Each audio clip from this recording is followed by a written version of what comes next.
Your life, your show to stay ahead of the game. Cashing in starts right now.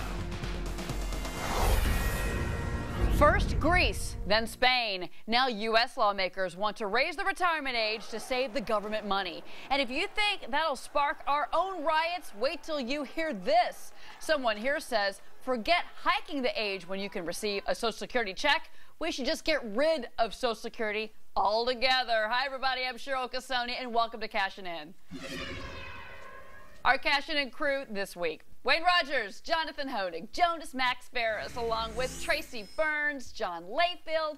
And joining us this week is radio talk show host Mark Levine. Welcome to everybody. Well, Jonathan, now you say forget the age. You think just scrap the whole plan. Is that even possible, Jonathan?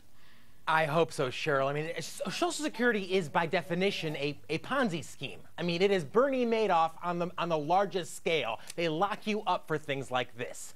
There is no savings, there is no investment, there's no ownership, there's no account with your name on it. There's just looting you today with the promise that they're going to loot, future generations on your behalf. We should find a way to transition out of it back towards not collectivism, but a society and a situation based on individual rights and personal responsibility. You know, Wayne, Jonathan might be onto something here because, The Economist, I was looking at a survey, life expectancy for men, that'd be you, double from what it was back in 1965, and you look great, Wayne, so there's something to be said for us living longer.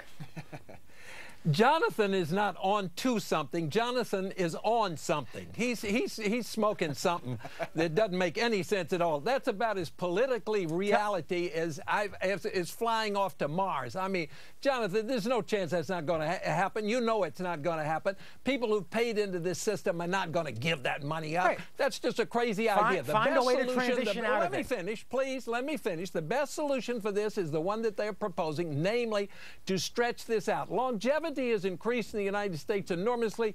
The time since retirement has doubled since 1965.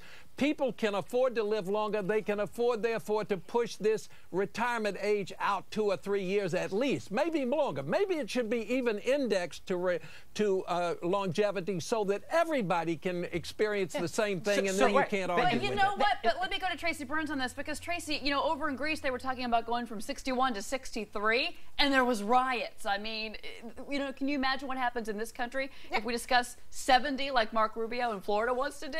Cheryl, anyone in our generation is not even planning on receiving a Social Security check. If I get it, it's going to be my candy money when I'm 70 and I have no teeth. This is what's going to happen. I'm on the same drug Jonathan's on, I guess, because I think the whole thing should go. Transition people out. Cut off a date. 45 and under, no Social Security checks, so start planning. And you know what?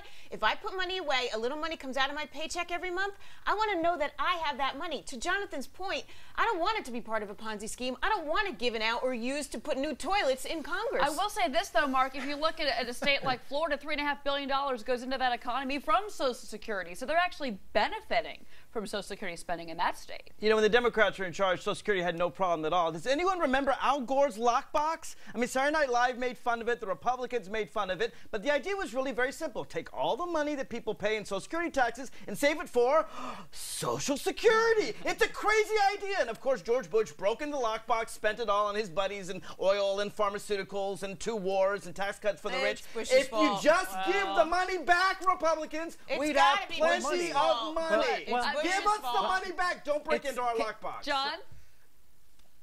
Layfield?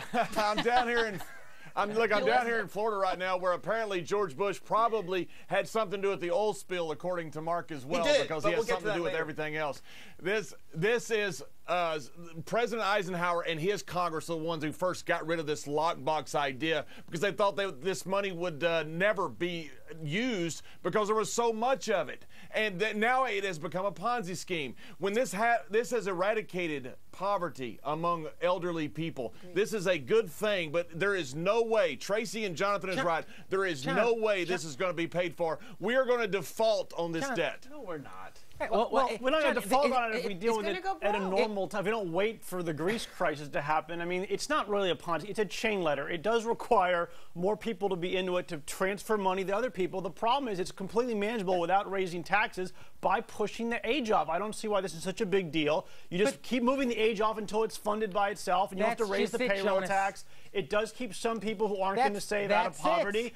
And, you know, as far as the old people, there's not going to be rioting in the street if you cut older people's benefit because they're too old to retire to riot anyway. But that's the rub. What's always touted as a safety net, Cheryl, there is no safety because at the end of the day, everything's up to bureaucrats. When you retire, how much you get, when it's paid.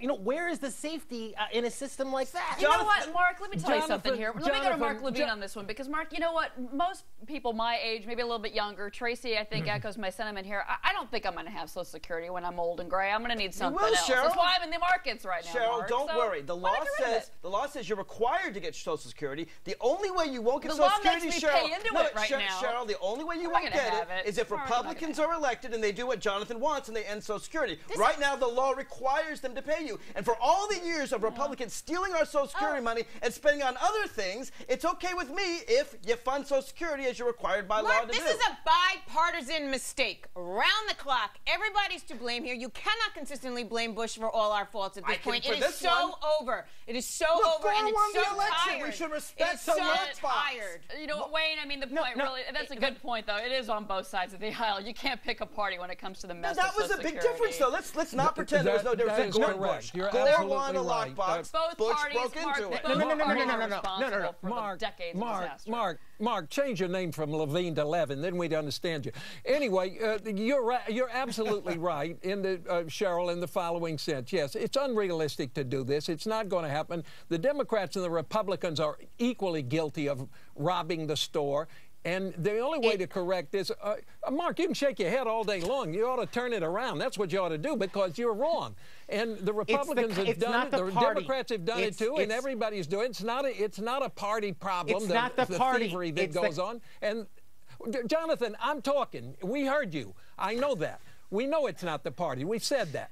And we've heard you. So here's what I am saying, though, that it doesn't matter which party is in. There is only one way to cure this, and Jonas is right. You've got to spread this age. You may ultimately be able to get rid of it, but in the meantime, that's the only political way that you're going to get this done. Wayne, I tell you, man, the older you get, the smarter you get, the more feisty you get. I love it. Thanks to all of you. We're going to take a break. Folks, forget the protests against Arizona.